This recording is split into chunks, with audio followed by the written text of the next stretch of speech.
नमस्कृत्य नरं चैव नरोत्तमं देवीं सरस्वतीं व्यासं ततो जयमुदीरयेत्। ओम नमो भगवते वासुदेवाय। ओम नमः पितामहाय।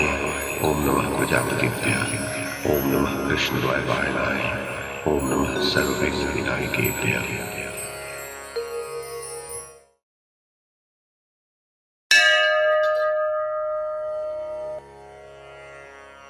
वैशंपायन जी कहते हैं, जनमेजय राजन, हस्तिनापुर से उपप्लव्य पड़ाव में आकर भगवान श्री कृष्ण ने सर्वप्रथम विश्राम किया।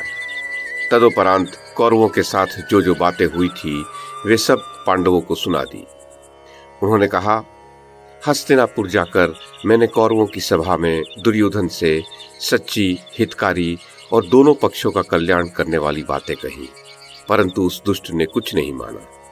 तब राजा युधिष्ठिर ने कहा, श्री कृष्ण, जब दुर्योधन ने अपना कुमार्ग नहीं छोड़ा तो कुरुवृद्ध पितामह भीष्म ने उससे क्या कहा, तथा आचार्य द्रोण, महाराज धृतराष्ट्र, माता गांधारी, धर्मज्ञ विदुर और सभा में बैठे हुए सब राजाओं ने उसे क्या परामर्श दिया, वो सब मुझे सुनाइए। श्री कृष्ण ने कहा, राजन, कौरवों की सभा में राजा दुर्योधन से जो बातें कही गई थीं वो सुनिए।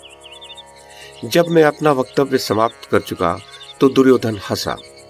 इस पर भीष्म जी ने क्रोधित होकर कहा, दुर्योधन, इस कुल के कल्याण के लिए मैं जो बात कहता हूं उस पर ध्यान दे। उसे सुनकर तू अपने कुटुंब का भला कर, कलह मत कर, आधा राज्य पांडवों को दे दे। भला तेरे जीवित रहते यहाँ कौन राज्य कर सकता है। तू मेरी बात को मत टाल।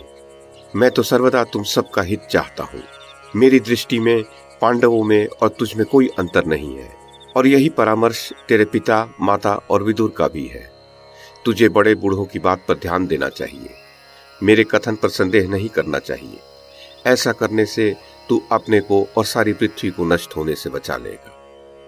भीष्म जी के ऐसा कहने के पश्चात आचार्य द्रोण ने उससे कहा, दुर्योधन, जिस प्रकार महाराज शांतनु और भीष्म इस कुल की रक्षा करते रहे हैं, वैसे ही महात्मा पांडु भी अपने कुल की रक्षा में तत्पर रहते थे। यद्यपि धृतराष्ट्र और विदुर राज्य के अधिकारी नहीं थे, तब भी उन्होंने इन्हीं को राज्य सौंप रखा था। वे धृतराष्ट्र को सिंहासन पर बैठाकर स्वयं अपनी दोनों भार्याओं सहित वन में जाकर रहने लगे थे। विदुर जी भी नीचे बैठकर दास की भांति अपने बड़े भाई की सेवा करते रहे हैं और उन पर चवर डुलाते रहे हैं। विदुर जी को कोष संभालने, दान देने, सेवकों की देखभाल करने और सबका पालन पोषण करने के काम पर नियुक्त किया गया था, तथा महातेजस्वी भीष्म राजाओं के साथ संधि विग्रह करने, उनसे कर लेने तथा उनके साथ लेन देन करने का काम करते थे। उन्हीं के कुल में उत्पन्न होकर तुम कुल में भेद डालने का प्रयत्न क्यों कर रहे हो? अपने भाइयों के साथ मेल करके तुम इन भोगों को भोगो। मैं किसी प्रकार के भय या स्वार्थ के कारण ये बात नहीं कह रहा हूँ। मैं तो भीष्म जी की दी हुई कृपा ही लेना चाहता हूँ। तुझसे मुझे कुछ भी नहीं लेना है। ये तुम निश्चय मानो कि जहाँ भीष्म जी हैं वहीं द्रोण भी हैं। अतः तुम पांडवों को आधा राज्य दे दो। मैं तो जैसे तुम्हारा गुरु हूँ वैसे ही पांडवों का भी हूँ। मेरे लिए दोनों में कोई भेद नहीं है, परंतु जय तो उसी पक्ष की होगी जिधर धर्म होगा। युधिष्ठिर, इसके पश्चात विदुर जी ने पितामह भीष्म की ओर देखते हुए कहा, भीष्म जी, मैं जो निवेदन करता हूं वो सुनिए। ये कुरुवंश तो एक प्रकार से नष्ट हो ही चुका था। आप ही ने इसका पुनरुद्धार किया है, और अब आप इस दुर्योधन की बुद्धि का अनुसरण करने लगे हैं और इस पर लोभ सवार है। ये बड़ा ही अनार्य और कृतघ्न है। ये धर्म और अर्थ का विचार करने वाले अपने पिताजी की आज्ञा का भी उल्लंघन कर रहा है। इस दुर्योधन के कारण ही इन सब कौरवों का नाश होगा। महाराज, आप कृपा करके ऐसा कीजिए जिससे इनका नाश न हो। कुल का नाश होता देखकर आप उपेक्षा न करें। ज्ञात होता है कुरुवंश का नाश समीप आ जाने से ही आज आपकी बुद्धि ऐसी हो गई है। आप या तो मुझे और राजा धृतराष्ट्र को साथ लेकर वन को चलिए, नहीं तो इस क्रूर बुद्धि दुष्ट दुर्योधन को बंदी बनाकर पांडवों से सुरक्षित इस राज्य की व्यवस्था कीजिए। युधिष्ठिर, ऐसा कहकर बारंबार श्वास लेते हुए विदुर जी मौन हो गए। उसके पश्चात कुटुंब के नाश से भयभीत गांधारी ने क्रोध में भरकर दुर्योधन से कहा कि दुर्योधन, तू बड़ा ही पाप बुद्धि और क्रूर कर्म करने वाला है। अरे, इस राज्य को तो कुरुवंशी क्रमशः भोगते आए हैं, यही हमारा कुल धर्म है, किंतु अब अन्याय से तू इस कौरवों के राज्य को नष्ट कर देगा। इस समय इस राज्य पर महाराज धृतराष्ट्र और उनके छोटे भाई विदुर जी विराजमान है, फिर मोहवश तू इसे कैसे लेना चाहता है? भीष्म जी के सामने तो ये दोनों भी पराधीन ही है। महात्मा भीष्म धर्मज्ञ है, इसी कारण से अपनी प्रतिज्ञा का पालन करने के लिए राज्य स्वीकार नहीं करते। वास्तव में तो यह राज्य महाराज पांडु का ही है, अतः इसे लेने का अधिकार उनके पुत्रों को ही है, किसी दूसरे को नहीं। अतः कुरुश्रेष्ठ महात्मा भीष्म जी जो कुछ कहते हैं वो हमें बिना किसी आनाकानी के मान लेना चाहिए। अब महाराज धृतराष्ट्र और पितामह भीष्म की आज्ञा से धर्मपुत्र युधिष्ठिर ही इस कुरुवंश के पैतृक राज्य का पालन करें। युधिष्ठिर गांधारी के ऐसा कहने पर राजा धृतराष्ट्र ने समस्त राजाओं के बीच दुर्योधन से कहा, दुर्योधन, तेरा कल्याण हो। यदि तेरे मन में पिता के लिए कुछ भी गौरव है तो तुझसे जो कहूं उसका पालन कर। सबसे पहले प्रजापति सोम हुए थे, जो कौरव वंश की वृद्धि के आदि कारण है। सोम से छठी पीढ़ी में ययाति का जन्म हुआ। ययाति के 5 पुत्र हुए, जो सब के सब श्रेष्ठ राजर्षि थे। उनमें ज्येष्ठ पुत्र यदु थे और सबसे छोटे पुरु। पुरु वृषपर्वा की पुत्री शर्मिष्ठा के गर्भ से उत्पन्न हुए थे। यदु देवयानी के पुत्र थे। वे अमित तेजस्वी शुक्राचार्य के दौहित्र लगते थे। वे बलवान, उत्तम पराक्रम से संपन्न एवं यादवों के वंश प्रवर्तक हुए थे। उनकी बुद्धि बड़ी मंद थी और उन्होंने घमंड में आकर समस्त क्षत्रियों का अपमान किया था। बल के घमंड से वे इतने मोहित हो रहे थे कि पिता के आदेश पर चलते ही नहीं थे। किसी से पराजित न होने वाले यदु अपने भाइयों और पिता का भी अपमान करते थे। चारों समुद्र जिसके अंत में है, उस भूमंडल में यदु ही सबसे अधिक बलवान थे। वे समस्त राजाओं को वश में करके हस्तिनापुर में निवास करते थे। यदु के पिता ययाति ने अत्यंत कुपित होकर यदु को शाप दे दिया और उन्हें राज्य से भी उतार दिया।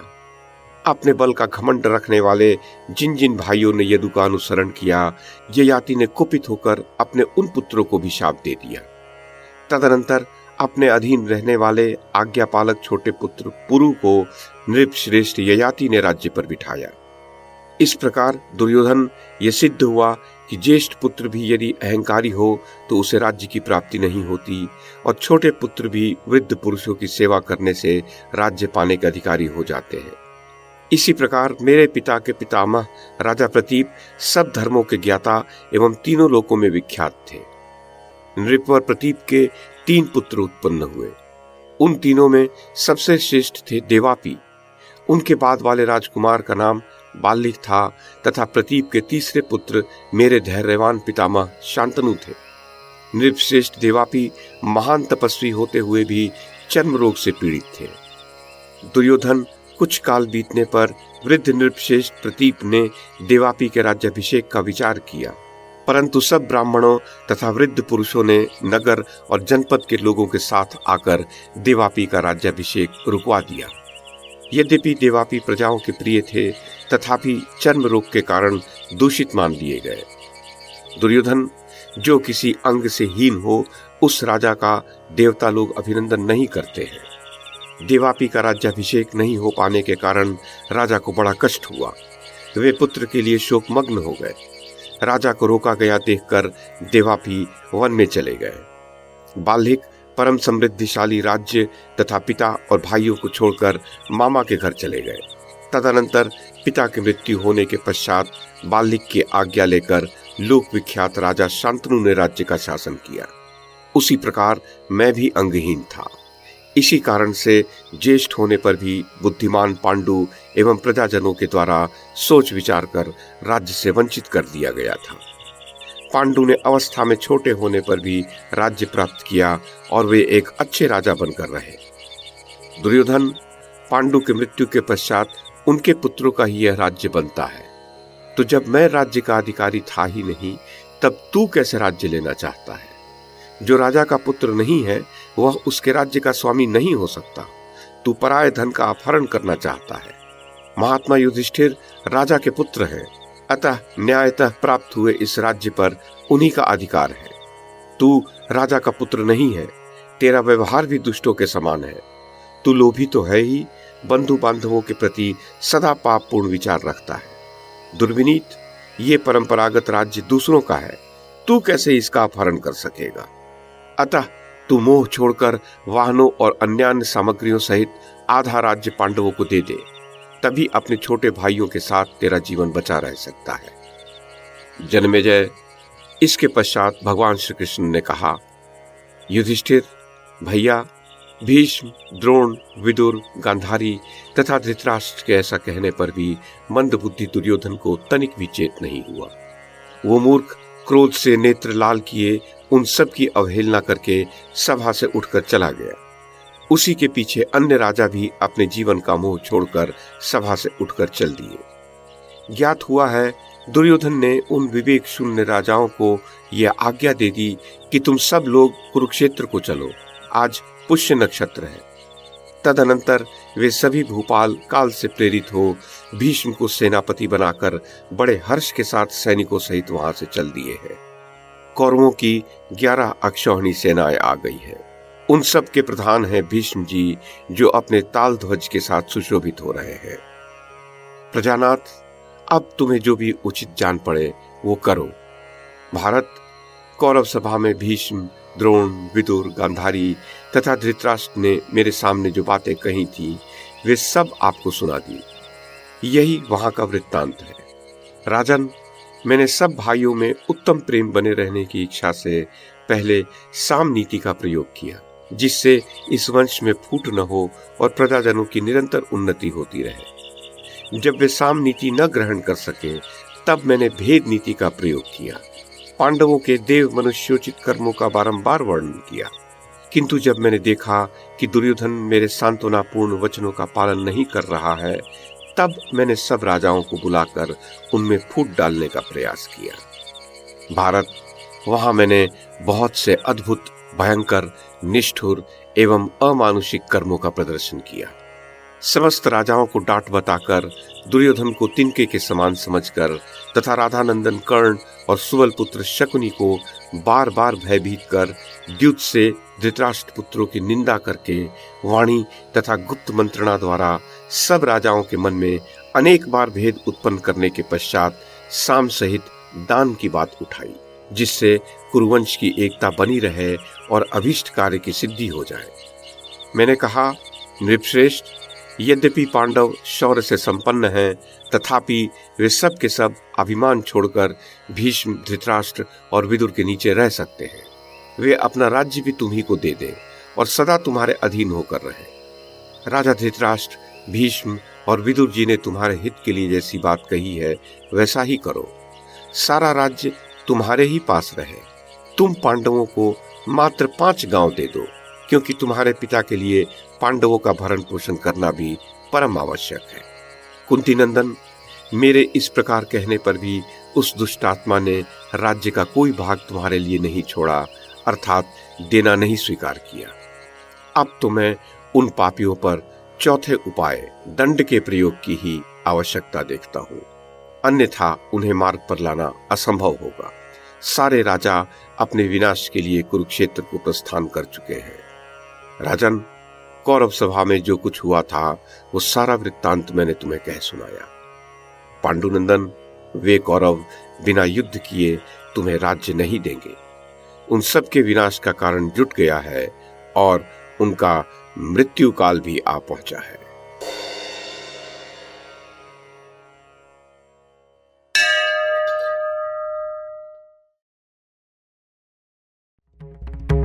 YouTube के माध्यम से महाभारत की कथा को एक श्रृंखला के रूप में प्रस्तुत करने का हमारा यह प्रयास यदि आपको सराहनीय लगा हो तो कृपया इस कड़ी को लाइक और शेयर करें, चैनल को सब्सक्राइब करें और बेल आइकन को दबाएं। साथ में अन्य लोगों को भी देखने के लिए प्रेरित करें। धन्यवाद और नमस्कार।